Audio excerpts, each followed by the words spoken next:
Beneath the scorching sun of vast deserts and along the winding alleys of ancient cities, the destiny of a civilization was written not with mere ink, but with the ambitions of caliphs, the clash of swords, and the rhythm of prayers echoing through minarets. From the golden palaces of Damascus to the scholarly courts of Baghdad and the mystic halls of Cairo, 3 dynasties emerged, each shaping the Islamic world in ways that still ripple through time. These were not just empires, they were revolutions in thought, power, and faith. Welcome to Words of Time, your window into the stories that shaped our world. In this video, we'll dive deep into the rise and legacy of the Umayyads, Abbasids, and Fatimids, 3 monumental Islamic dynasties that transformed not only the Muslim world but global history itself. From politics and religion to science, architecture, and enduring cultural influence, we'll trace how each caliphate left an unforgettable imprint on the past and how their echoes still speak to us today. Let's begin. The rise and rule of the early Islamic dynasties following the Rashidun Caliphate mark one of the most transformative periods in world history. This study focuses on 3 critical dynasties that succeeded the early caliphs: the Umayyads, the Abbasids, and the Fatimids. These dynasties did not merely inherit power. They redefined what it meant to lead the Islamic world politically, culturally, economically, and religiously. Their rule laid the groundwork for what would become a vast, diverse, and highly influential Islamic civilization that stretched from the Iberian Peninsula in the west to the edges of Central Asia in the east. Understanding the historical trajectory of these dynasties is not only essential to appreciating Islamic history, but also to comprehending the broader forces that shaped medieval Eurasia and North Africa. The scope of this work is deliberately structured around the development of Islamic leadership after the Prophet Muhammad's immediate successors, the Rashidun Caliphs. The Rashidun period, often viewed as a golden era of Islamic unity and piety, gave way to dynastic systems of governance that marked a significant departure from the earlier elective or consultative model of leadership. The Umayyads were the first to establish hereditary rule, creating a powerful state centered in Damascus that expanded the frontiers of the Islamic Empire to unprecedented levels. The Abbasids followed, bringing with them a different style of governance centered in Baghdad, emphasizing intellectual and cultural renaissance alongside religious orthodoxy. The Fatimids, by contrast, represented a unique branch of Sharia Islam, offering a different religious and ideological framework and creating a rival caliphate that challenged the Sunni orthodoxy of the Abbasids. Each dynasty approached the question of legitimacy, governance, and religion differently, yet each left a profound legacy that continues to shape Islamic thought and identity today. This video highlights not only the political shifts, but also the vast cultural transformations brought about under these dynasties. Under the Umayyads, we see the institutionalization of Arabization policies and administrative reforms that emphasized Arabic language and Islamic identity, often at the expense of non-Arab Muslim converts. The Abbasids, in contrast, built a cosmopolitan empire that embraced Persian administrative techniques and promoted a flourishing of knowledge, science, and arts that gave rise to the so-called Islamic Golden Age. The Fatimids, ruling from North Africa and later Egypt, contributed significantly to Islamic philosophy, education, and religious discourse through the promotion of Ismaili doctrines and the establishment of Cairo as a major intellectual hub. Each dynasty, in its own way, contributed to the evolving definition of what it meant to be part of the Islamic world politically, spiritually, and socially. In tracing the arc of these 3 dynasties, this work underscores how these caliphs and their courts were not merely rulers, but were also ideological figures whose reigns were often justified through theological constructs. Religion and politics were inseparable in the Islamic world, and caliphal authority was often rooted in complex genealogies, claims to prophetic lineage, or support from influential religious scholars and movements. The interplay between religious legitimacy and realpolitik formed a central axis of caliphal governance, especially when different sectarian or ethnic groups were involved. For instance, the Umayyads had to contend with Arab tribal rivalries and the resentment of non-Arab Muslims. The Abbasids rose to power on the backs of this dissatisfaction, only to face similar challenges once in power. The Fatimids, on the other hand, presented themselves as true heirs of the Prophet through his daughter Fatima and Ali, placing themselves in ideological opposition to the Sunni order that dominated the Abbasid Caliphate. The importance of this topic extends far beyond historical curiosity.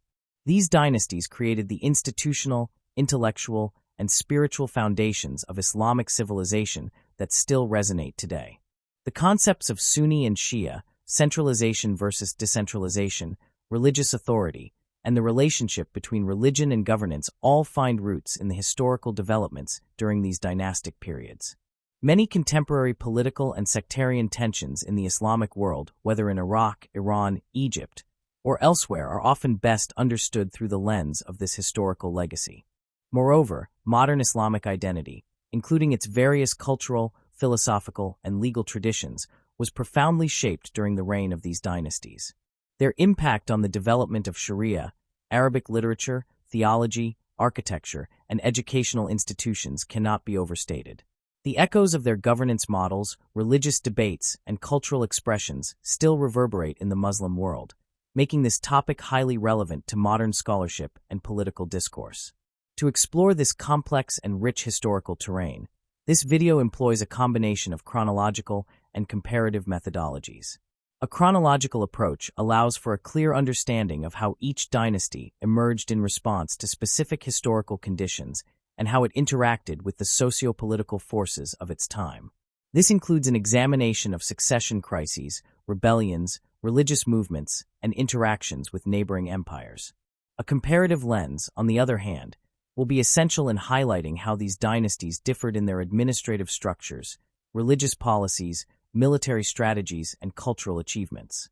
Through this comparison, patterns and divergences in Islamic governance and civilizational development become more apparent.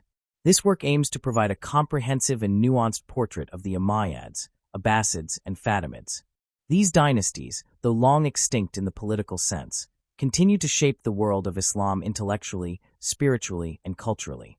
Their stories are not merely tales of conquest and decline, but reflections of enduring questions about leadership, identity, community, and the meaning of faith in the public sphere. This video thus serves as both a historical exploration and a meditation on the profound legacies of early Islamic rule. Before the emergence of Islam in the early 7th century, the Arabian Peninsula was a region shaped by complex tribal affiliations and decentralized social structures. Communities were largely organized along tribal lines, with loyalty to one's clan or tribe forming the backbone of personal and collective identity. Each tribe functioned as a semi-autonomous unit with its own codes of honor, leadership, and mechanisms for resolving disputes. These tribal networks fostered both solidarity and conflict, leading to a socio-political landscape marked by frequent skirmishes and vendettas. There was no unified state or overarching political system in the region. Instead, authority was fragmented and often based on lineage, military prowess, and tribal consensus. Religiously, the Arabian Peninsula was diverse and fluid. Polytheism was the dominant belief system, especially in the central region of the Hijaz, where numerous deities were worshipped. The Kaaba in Mecca served as a major religious and commercial hub, housing idols from various tribes and drawing pilgrims from across the peninsula. However, monotheistic traditions also had a presence. Jewish tribes were established in cities like Yathrib, later Medina, while Christian communities were found in the northern parts of Arabia and along the Red Sea coast. There were also smaller groups of Hanif's monotheistic seekers who rejected idolatry but did not formally align with Judaism or Christianity. These religious traditions, combined with economic activity and contact with empires like Byzantium and Persia, created a fertile ground for ideological change and spiritual reformation. Into this dynamic environment was born the Prophet Muhammad, peace be upon him, in the year 570. He belonged to the Quraysh tribe, one of the most powerful in Mecca, and initially lived a life marked by modesty and introspection. At the age of 40, Muhammad began receiving divine revelations, which he proclaimed as messages from the one true God Allah. These revelations, later compiled into the Quran, challenged the polytheistic practices of his society and called for social justice, compassion, and the unity of humanity under a single God. The Meccan period of Muhammad's prophethood was characterized by opposition and persecution. His message threatened the religious and economic status quo, especially among the Qurayshi elite, who derived influence from controlling pilgrimage and trade associated with idol worship. The situation shifted dramatically with the Hijra, or migration, to Medina in 622. This event marks the beginning of the Islamic calendar and the formation of the first cohesive Muslim community, or Ummah. In Medina, Muhammad was not just a spiritual leader, but also a statesman and military commander. He established a constitution that set out the rights and duties of Muslims, Jews, and other communities, effectively laying the groundwork for a pluralistic Islamic polity. Battles with the Meccans followed, culminating in the eventual Muslim victory and the peaceful conquest of Mecca. By the time of Muhammad, peace be upon him, death in 632, much of the Arabian Peninsula had come under Islamic influence, either through alliances or military campaigns. A significant legacy of Muhammad's leadership was the concept of Khilafah, or Caliphate, which refers to the political and religious leadership of the Muslim community after the Prophet. This notion was not explicitly institutionalized by Muhammad himself, leaving his followers with the task of determining succession. The immediate aftermath of the Prophet's death saw the election of Abu Bakr as the first caliph, setting a precedent for communal consultation, shura, in leadership selection. Abu Bakr's short reign was marked by the Ridda Wars, which were aimed at bringing rebellious tribes back under Islamic rule. His successor, Umar ibn al-Khattab, oversaw massive territorial expansions into the Levant, Persia, and Egypt. Under his administration, the early Islamic state became more structured, with the establishment of administrative provinces, tax systems, and a standing army. Usman ibn Affan, the third caliph, faced increasing opposition due to accusations of nepotism and mismanagement.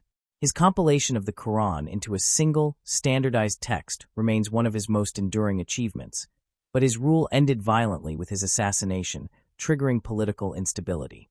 The fourth caliph, Ali ibn Abi Talib, faced a deeply divided community. His caliphate was marred by civil conflict, most notably the Battle of the Camel and the Battle of Siffin, both of which pitted Muslims against each other. These conflicts marked the beginning of the First Fitna, or civil war, and exposed deep rifts in the Muslim community regarding leadership, justice, and the role of the caliph. The Kharijites, a radical group that initially supported Ali, later turned against him due to his willingness to arbitrate with his rival Muawiyah. Ali's assassination in 661 marked the end of the Rashidun Caliphate and the beginning of dynastic rule under the Umayyads. The Rashidun period, while relatively brief, laid the ideological and administrative foundations for future Islamic governance. It introduced key political concepts such as consultation, accountability, and the centrality of religious legitimacy in political rule. At the same time, it exposed the challenges of maintaining unity in a rapidly expanding and diverse empire. The assassination of 3 of the 4 caliphs underscored the volatility of early Islamic politics and the lack of a clear succession mechanism. These internal struggles, combined with the empire's external ambitions, set the stage for the rise of dynastic rule. The Umayyads capitalized on this moment, presenting themselves as the stabilizing force needed to maintain order and continue the expansion of Islamic rule. In doing so, they transformed the caliphate from a community-based leadership into a hereditary monarchy, a model that would be further developed and contested by the Abbasids and Fatimids in the centuries to follow. The birth of Islam and the era of the Rashidun Caliphs represent a foundational moment in Islamic history. It was a period of immense spiritual, social, and political transformation, during which a fragmented tribal society was unified under a common religious and political framework. The challenges of succession, governance, and religious authority that emerged during this time would reverberate throughout Islamic history, influencing the rise of subsequent dynasties and shaping the ideological debates that continue to this day. The stage was now set for the emergence of dynastic caliphates, which would take the legacy of the Prophet and mold it into powerful empires that redefined the Islamic world. The Umayyad dynasty represents a defining chapter in the early history of the Islamic world, one in which the caliphate evolved from a loosely organized religious political institution into a centralized imperial monarchy. This transformation, led by Muawiyah ibn Abi Sufyan following the assassination of Caliph Ali in 661, marked the beginning of dynastic rule in Islam. Muawiyah, a skilled administrator and astute political strategist, capitalized on tribal allegiances and military strength to consolidate power. His decision to shift the political center from the Arabian Peninsula to Damascus signaled a turning point. The capital's location allowed greater access to administrative infrastructure and cultural exchange with the Byzantine world. This geographic and symbolic move illustrated the transition from a prophetic community to an imperial state. Under Muawiyah's leadership, the concept of caliphate took on monarchical features. Unlike the Rashidun caliphs, who were chosen through a somewhat consultative process, Muawiyah established hereditary succession by naming his son Yazid as his heir, thereby initiating a dynastic system that would define the Umayyad period. The shift was justified through appeals to unity and order, with Muawiyah presenting himself as the only figure capable of bringing stability after years of civil strife. Tribal alliances, especially with the powerful Qays and Kalb factions, became a cornerstone of Umayyad legitimacy. These alliances ensured military support and loyalty from various Arab tribal confederations, though they often sowed seeds of division that would reappear during internal power struggles. Through a combination of strategic marriages, military coercion, and administrative efficiency, the Umayyads asserted a new mode of governance that drew deeply from Arab traditions while adapting models from the Byzantine and Sasanian empires. One of the most notable features of Umayyad rule was the Arabization of administration. Under Caliph Abdulmalik, reforms were enacted that made Arabic the official language of governance, replacing Greek and Persian in the empire's vast bureaucracies. This move not only unified administrative practices, but also promoted a shared cultural and political identity among the Arab elite. The introduction of Arabic coinage, inscribed with Islamic declarations of faith and devoid of human images, represented a significant cultural and ideological shift. These coins were not merely economic instruments, but also symbols of religious and political authority, marking the Umayyads' effort to distinguish their empire from those that had preceded them. Administrative control was exercised through a system of provincial governors, or walis, who were appointed by the caliph and held significant authority over taxation, military organization, and legal enforcement in their regions. While this system allowed for effective governance over a vast territory, it also led to abuses of power and growing resentment among non-Arab populations, especially as Arab governors often favored their kin and tribesmen in appointments and resource allocation.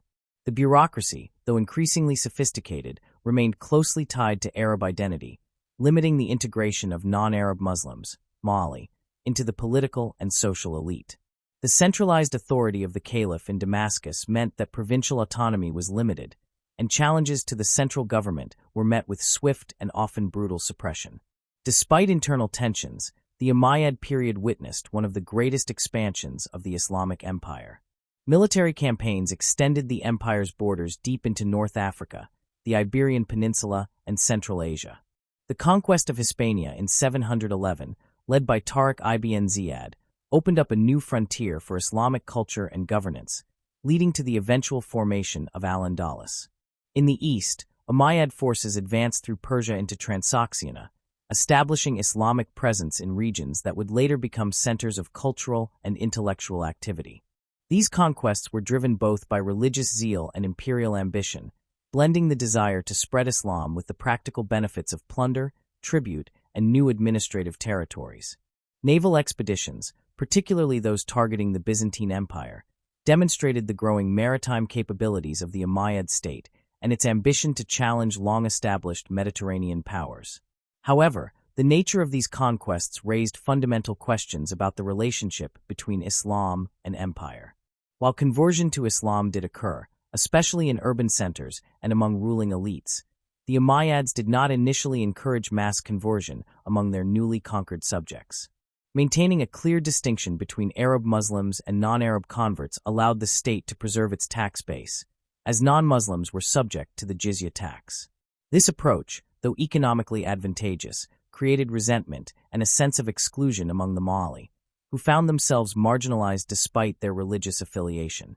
This policy underscored the Umayyads' preference for Arab supremacy within the Islamic order, a stance that would become increasingly difficult to sustain as the empire grew more diverse. Religious policy under the Umayyads was shaped by a combination of pragmatism and ideological control. Sunni orthodoxy was promoted as the state-sanctioned interpretation of Islam, and dissenting views, especially those linked to Shi'a and Kharijite movements, were suppressed.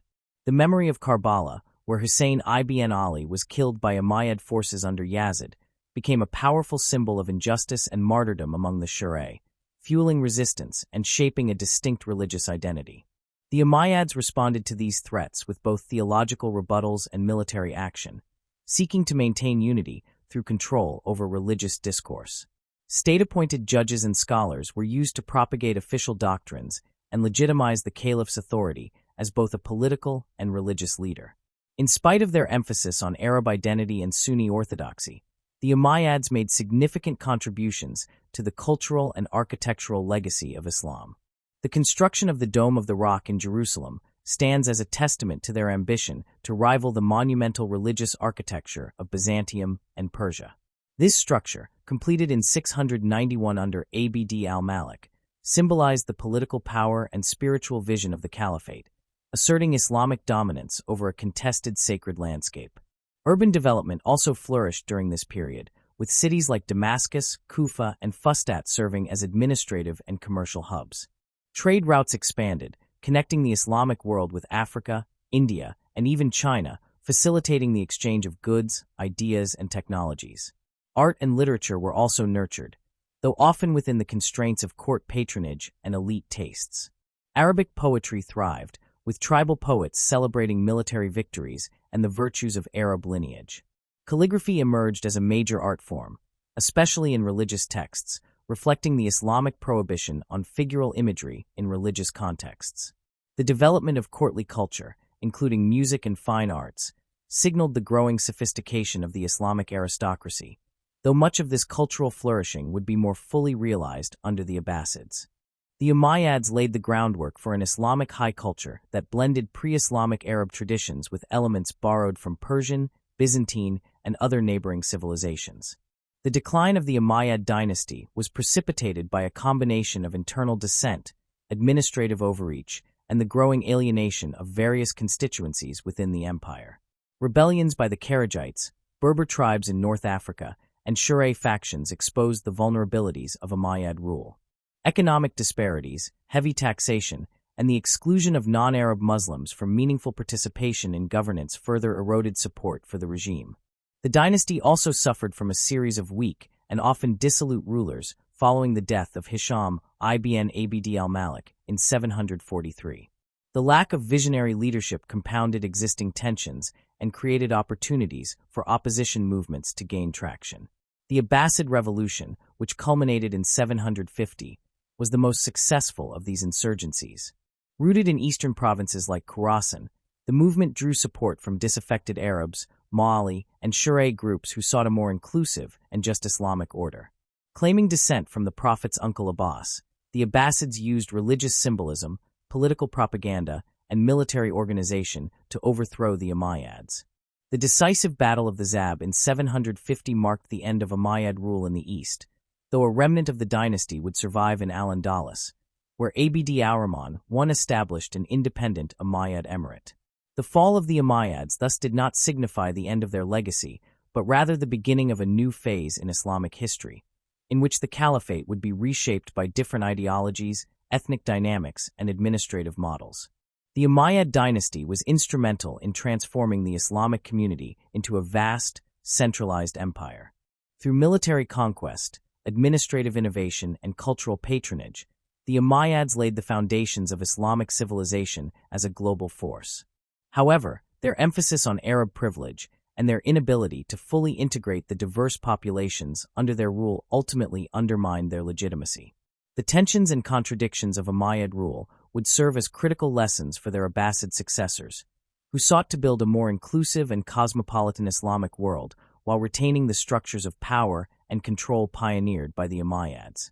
Their rule remains a complex and pivotal era, one in which Islam moved from the desert margins of Arabia into the heart of empire. The Abbasid dynasty began its rise through a revolution that changed the trajectory of Islamic history. The Abbasid movement drew strength from deep political, ethnic, and sectarian dissatisfaction with Umayyad rule. Central to their success was the mobilization of non-Arab Muslims, or Mawali, who had long been marginalized despite their conversion to Islam. These communities, particularly in eastern provinces like Khorasan, saw in the Abbasids a more inclusive vision of Islamic leadership. Unlike the Umayyads, the Abbasids championed equality among Muslims regardless of ethnicity, allowing them to attract a broad coalition that included Arabs, Persians, and disaffected tribal groups. They also strategically aligned themselves with Shia sympathies, though not fully embracing Shi'ism. By claiming descent from Al-Abbas, the Prophet Muhammad's uncle, they positioned themselves as legitimate heirs of prophetic kinship, a powerful symbol for those who believed leadership should remain within the Prophet's family. The Abbasid revolution culminated in the defeat of the Umayyads at the Battle of the Zab in 750. This victory was followed by a systematic purge of Umayyad elites, although a single survivor, Abdurrahman, escaped to Iberia and later founded the Umayyad Emirate in Al-Andalus. With the Umayyad dynasty removed from power in the east, the Abbasids began to consolidate their rule and redefine the caliphate. In 762, Caliph al-Mansur established a new capital, Baghdad, strategically located between the Tigris and Euphrates rivers. Unlike the tribal character of earlier capitals, Baghdad was designed as a cosmopolitan metropolis and quickly became a center of political authority, economic exchange, and intellectual activity. Its circular layout symbolized the central role of the caliph and the order he imposed on the world around him. Baghdad became the epicenter of what is often called the Golden Age of Islam. This period saw extraordinary advances across a wide range of disciplines, fueled by the Abbasid commitment to knowledge, translation, and cultural synthesis.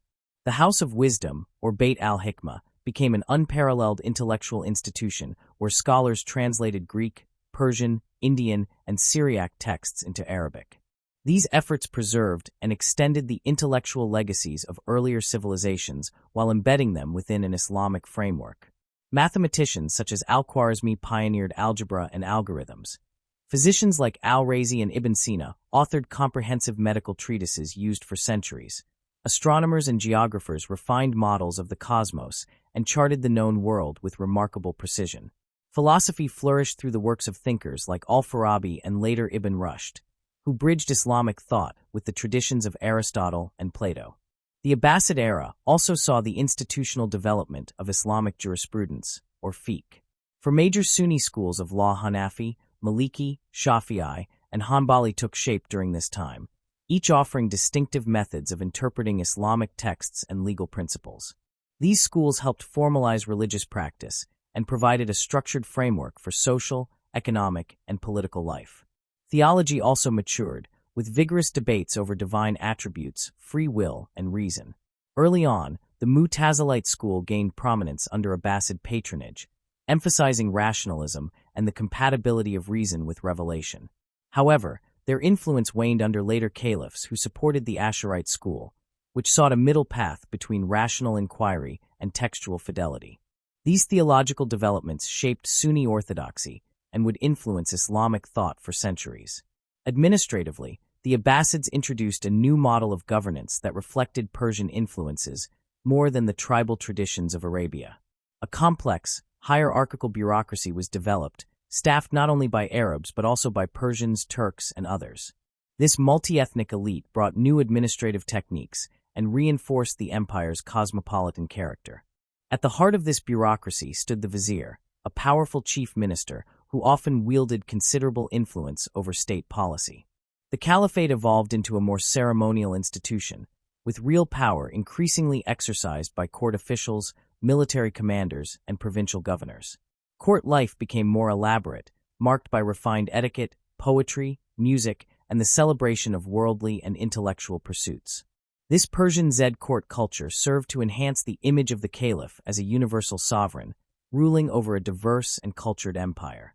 The Abbasids' emphasis on inclusivity and cultural synthesis helped stabilize the empire in its early centuries, but also introduced complex religious dynamics. The Shi'a, initially instrumental in the Abbasid rise, were soon disillusioned when the new rulers failed to deliver on promises of Shi'a leadership. Successive Shi'a revolts, though often localized, represented persistent dissent. The Kharijites, a more radical group, also continued to challenge Abbasid authority on theological and political grounds. Meanwhile, the brief dominance of the Mu'tazilites sparked backlash among scholars and the public alike. The Inquisition, Mina, instituted by Caliph al-Ma'mun in the 9th century to enforce Mu'tazilite theology, was widely resented and ultimately abandoned. In the aftermath, Sunni orthodoxy consolidated its position, supported by traditional scholars, judges, and popular sentiment. This period marked the formal emergence of Sunni Islam as a defined and dominant tradition, capable of navigating between scriptural rigor and philosophical inquiry. Despite the grandeur of Baghdad and the brilliance of Abbasid culture, the Caliphate began to lose direct control over its far-flung territories by the mid-9th century. Provincial autonomy grew as regional governors asserted independence in response to declining central authority. Some established quasi-independent dynasties, while nominally recognizing the Caliphs' spiritual leadership. The Tulunids in Egypt and the Samanids in Central Asia are prime examples. These rulers maintained local armies, collected their own taxes, and even issued coinage, while continuing to acknowledge the Abbasid Caliph in ceremonial terms. These breakaway states illustrate the fragmentation of political power, even as the cultural and religious unity of the Islamic world was largely maintained through shared institutions and scholarly networks. One of the most significant developments in Abbasid political life was the emergence of Turkic military elites. Originally recruited as slave soldiers, or Mamluks, these troops became increasingly influential in court politics and often acted as kingmakers. Their loyalty was usually to their commanders rather than to the caliph, contributing to the erosion of centralized control. The rise of the Seljuks in the 11th century exemplifies this shift. As Sunni Turks who adopted Persian Islamic culture, the Seljuks became the de facto rulers of the Eastern Islamic world while maintaining nominal allegiance to the Abbasid Caliph. Under Seljuk protection, the Caliph regained symbolic prestige but lost real political autonomy. The Buyids, a Shia Persian dynasty, had previously dominated Baghdad and imposed their will on the Caliphate, further highlighting the vulnerability of the Abbasids to military and sectarian pressures. The final chapter of the Abbasid dynasty in Baghdad came with the Mongol invasion. Led by Hulagu Khan, the Mongol forces swept through Persia and the Fertile Crescent, eventually reaching Baghdad in 1258.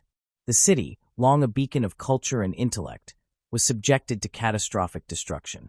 Libraries were burned, scholars and civilians massacred, and the caliph himself was executed.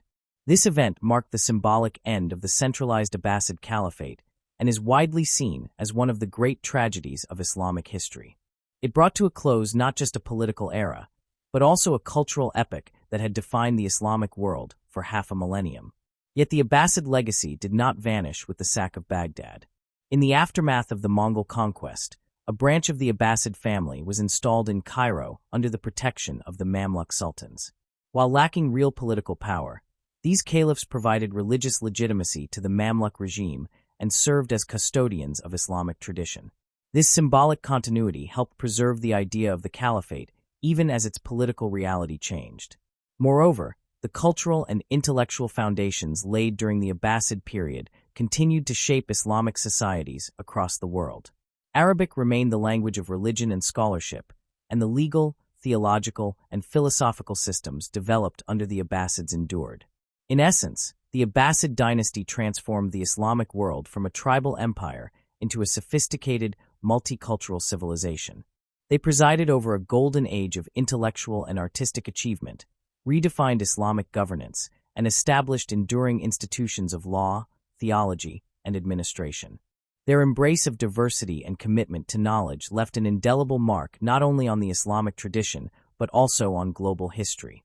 Even in decline, their influence persisted, reminding future generations of what could be achieved when faith, reason, and empire coalesced into a vision of universal order.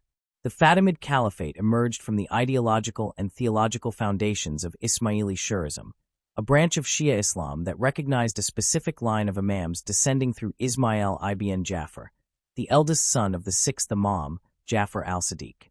The Fatimids claimed direct descent from Fatima, the daughter of the Prophet Muhammad, and her husband Ali ibn Abi Talib, which gave their leadership a strong spiritual legitimacy in the eyes of their followers. This claim was central to their religious and political identity, as they viewed themselves not merely as temporal rulers, but as divinely guided imams, whose authority encompassed both worldly and spiritual realms. The movement's rise was facilitated by an elaborate and clandestine missionary network, known as the Dawah, which spread Ismaili teachings across the Islamic world, from North Africa to Persia and the Indian subcontinent.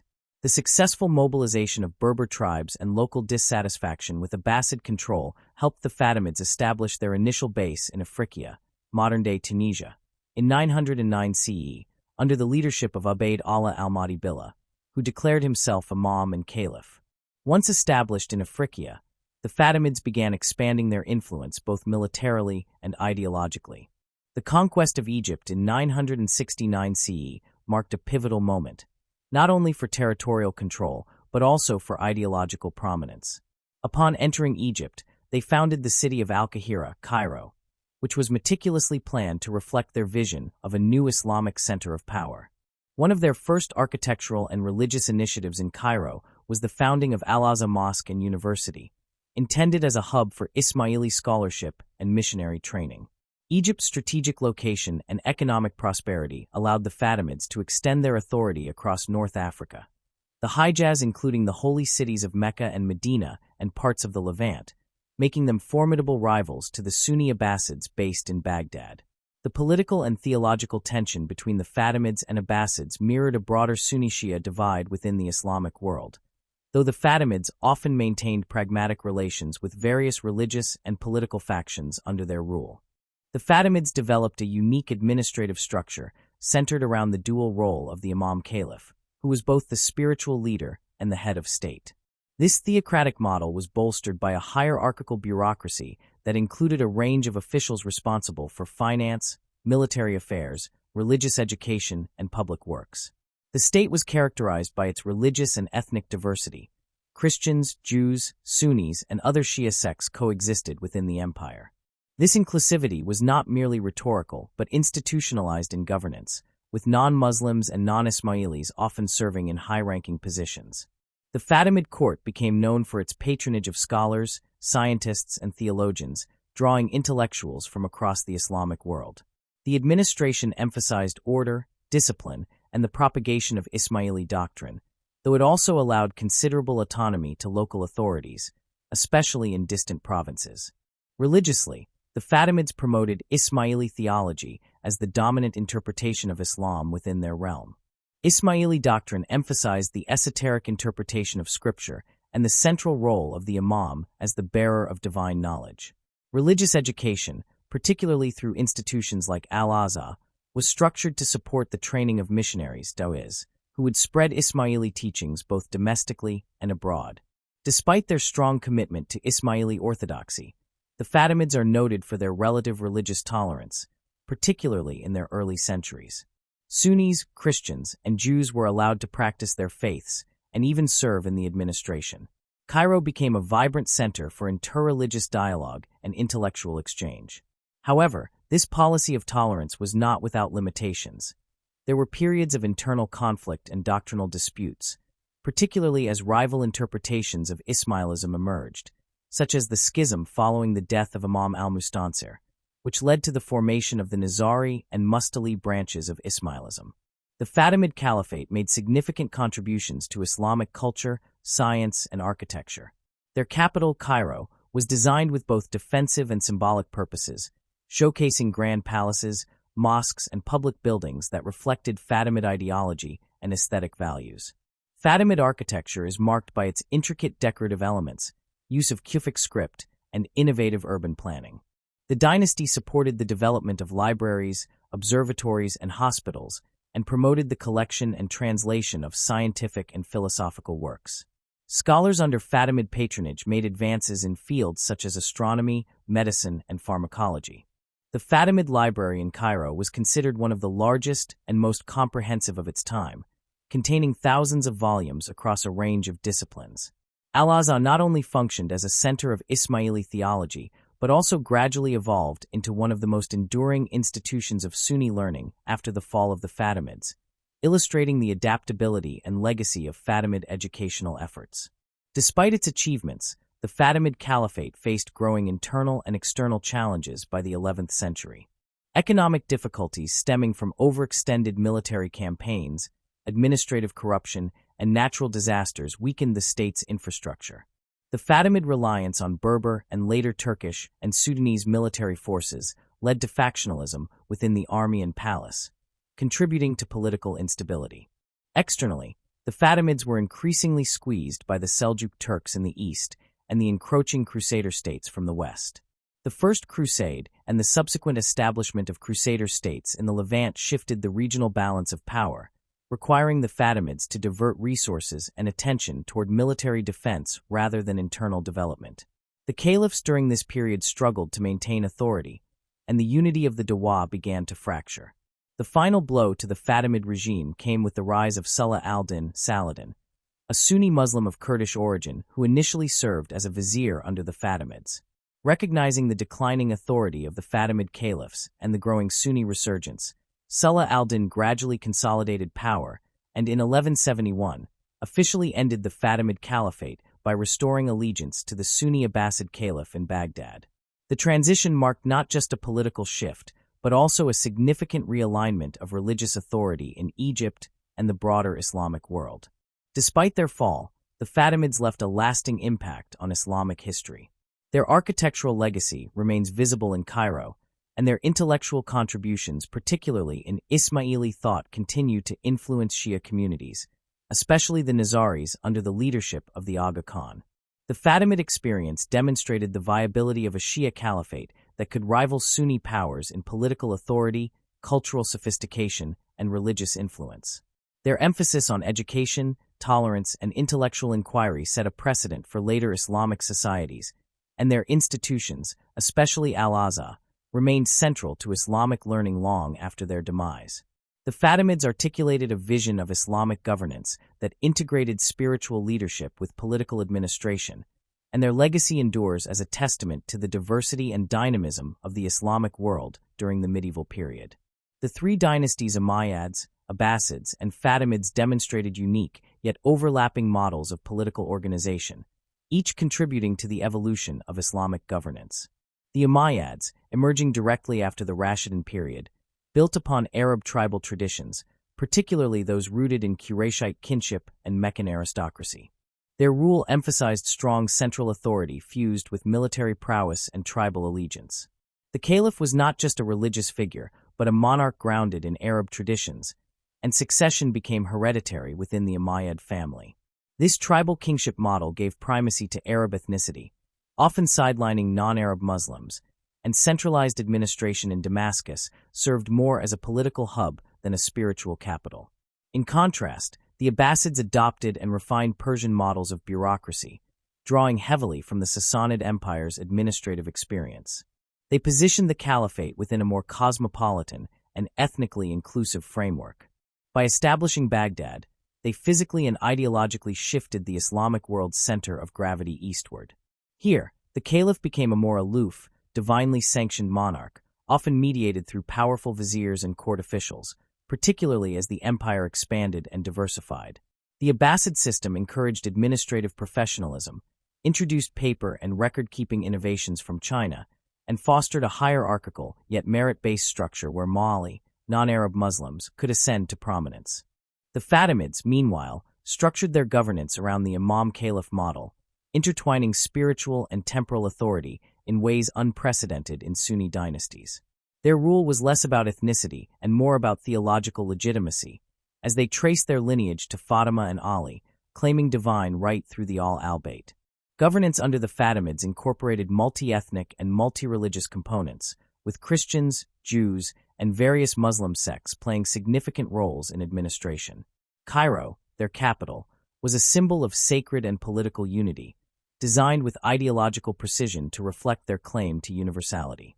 This unique synthesis of religious doctrine and administrative functionality created a complex and highly adaptive system of rule that, while fragile at times, endured for more than 2 centuries. Religiously, the distinctions between these dynasties were as foundational as their political differences. The Umayyads, though claiming to uphold Sunni Islam, were often viewed by contemporaries as more politically than religiously motivated. They standardized Sunni practices, but largely resisted theological innovation, focusing on imperial cohesion over doctrinal development. Their religious legitimacy was often challenged, particularly by Shi'a factions who rejected the hereditary transfer of leadership outside the Prophet's family. The Abbasids, though also Sunni, took a more active role in defining orthodoxy. The establishment of the 4 Sunni madhahib legal schools under their patronage solidified Sunni jurisprudence. They also grappled with rationalist movements like the Mu'tazilites, whose emphasis on reason and philosophical theology caused major tensions in the court, particularly during the Minna Inquisition. Ultimately, the Abbasids reinforced Sunni orthodoxy by aligning with scholars like Al-Azhar, and they helped institutionalize Sunni religious authority. The Fatimids presented a radical theological alternative. As Ismaili Shi'a, they believed in the imamate as a divine institution, where the imam, descended from Ali and Fatima, was both an infallible spiritual guide and a worldly leader. Their Dawah movement sought to spread this esoteric interpretation of Islam, which emphasized hidden meanings, batin, behind the Quranic text. Their doctrine also permitted a degree of flexibility in scriptural interpretation that was alien to Sunni legalism. Despite this sectarian difference, the Fatimids demonstrated an unusual degree of religious tolerance, allowing other sects and religions to operate within their empire, sometimes with significant administrative power. This created a pluralistic society in Cairo and beyond, although sectarian disputes and internal Ismaili schisms eventually posed existential challenges to their unity. Culturally and scientifically, the Abbasid and Fatimid periods stand as twin pinnacles of Islamic intellectual achievement. Under the Abbasids, the House of Wisdom in Baghdad became a global center for translation, study, and synthesis of knowledge. Greek, Persian, Indian, and other classical sources were translated into Arabic, creating a new canon of knowledge that included mathematics, astronomy, philosophy, and medicine. This was not mere preservation. It was active engagement and innovation. Figures like Al-Khwarizmi, Avicenna, and Al-Razi advanced disciplines in ways that would later influence European Renaissance thought. Literary forms flourished as well, with the development of Arabic prose, poetry, and historical writing. Similarly, the Fatimids cultivated Cairo as a beacon of scholarship. Al-Azhar University, though established as a center for Ismaili learning, gradually evolved into a pan-Islamic institution that would later serve Sunni scholarship under different regimes. Fatimid patronage extended to medicine, architecture, and theology, producing a robust intellectual life. Their libraries rivaled those of the Abbasids, and their physicians and scientists contributed to regional and global understandings of anatomy, pharmacology, and public health. Their architectural innovations, particularly in mosque design, urban planning, and decorative arts, left a permanent imprint on Islamic aesthetics. In terms of lasting legacies, these dynasties shaped the architecture of Islamic governance and religious identity in enduring ways. The Umayyads set the precedent for hereditary monarchy in the Islamic world, introducing symbols of sovereignty such as coinage, monumental architecture, and Friday sermons in the ruler's name that would be replicated by later dynasties. Their expansion established Arabic as the lingua franca of Islamic civilization and spread Islamic governance from Iberia to Central Asia. Despite their controversial legitimacy, they embedded Islam into the political and cultural fabric of a vast and diverse world. The Abbasids institutionalized a form of rule that balanced imperial bureaucracy with religious authority. Their legacy lives on in the enduring structures of Islamic jurisprudence, the Sunni theological canon, and the intellectual culture that permeated Muslim societies long after their political decline. Even after the fall of Baghdad in 1258, the symbolic caliphate was preserved in Cairo under the Mamluks, a testament to the Abbasids' ideological significance. The Fatimids, although politically extinguished in the 12th century, contributed to the deepening of Shia identity and theological development. The Ismaili community, particularly under the Nizaris, continues to this day, guided by the Aga Khan. Their model of Imam Caliph continues to inspire Shi'a political theology and informs contemporary debates about religious leadership and political legitimacy in Islam. The city of Cairo and Al-Azhar University remain living monuments to their vision of Islamic civilization. The legacies of the Umayyads, Abbasids, and Fatimids converge in the understanding that Islamic history is not monolithic, but a tapestry of competing ideologies, cultures, and political experiments. Their stories reflect the diversity, dynamism, and complexity of the Islamic world, shaping the contours of Sunni-Shia division, inspiring future dynasties, and influencing modern Islamic identity. Together, they represent foundational chapters in Islamic history, whose influence continues to be felt in religious discourse, cultural heritage, and political thought across the Muslim world. Across the span of early Islamic history, the Umayyad, Abbasid, and Fatimid dynasties each played transformative roles in shaping the trajectory of Islamic civilization. Though emerging from a shared religious and cultural foundation, their methods of governance, theological orientations, and cultural achievements diverged in ways that highlight the diversity and adaptability of the Islamic world.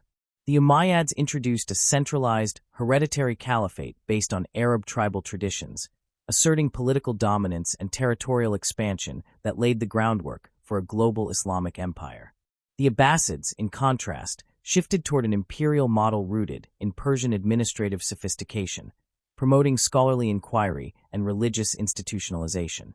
The Fatimids brought a theocratic and doctrinally distinctive model through their Ismaili Shura ideology, emphasizing spiritual leadership, religious scholarship, and cultural pluralism.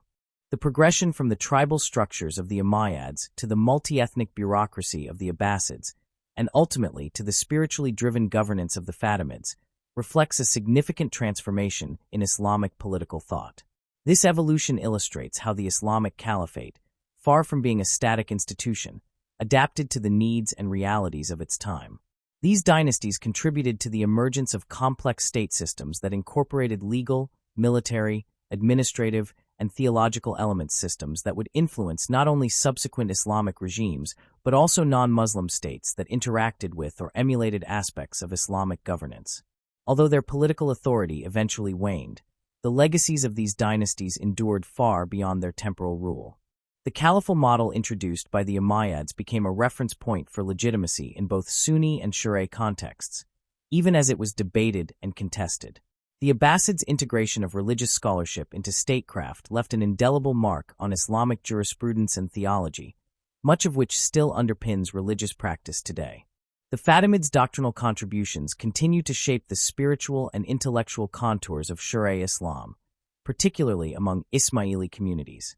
The memory and symbolism of these dynasties have been invoked in various ways by modern movements, from nationalist reformers to religious revivalists, demonstrating the ongoing resonance of their stories. Modern Middle Eastern geopolitics continues to bear traces of these dynastic precedents. The Sunni-Shia divide, rooted in the very questions these dynasties raised about legitimate authority and succession, remains a defining feature of regional politics. Debates over the role of religion in governance, the integration of diverse communities, and the relationship between tradition and modernity often echo the historical tensions and resolutions first encountered under Umayyad, Abbasid, and Fatimid rule. The Caliphate itself, though no longer an active political institution, remains a potent symbol, often romanticized or contested depending on ideological perspectives. In contemporary Islamic thought, a deeper understanding of these dynasties challenges simplistic, sectarian interpretations of history. Rather than viewing Islamic civilization through a binary Sunni-Shia lens, the complex interplay of political ambition, theological innovation, and cultural production offers a richer, more nuanced narrative. By studying these dynasties on their own terms as political entities, intellectual patrons, and religious actors, we gain insights not only into the past, but into the dilemmas and possibilities that continue to shape the Islamic world today. Their histories call for reflection, not only on what was, but on what still might be learned in the pursuit of justice, unity, and knowledge.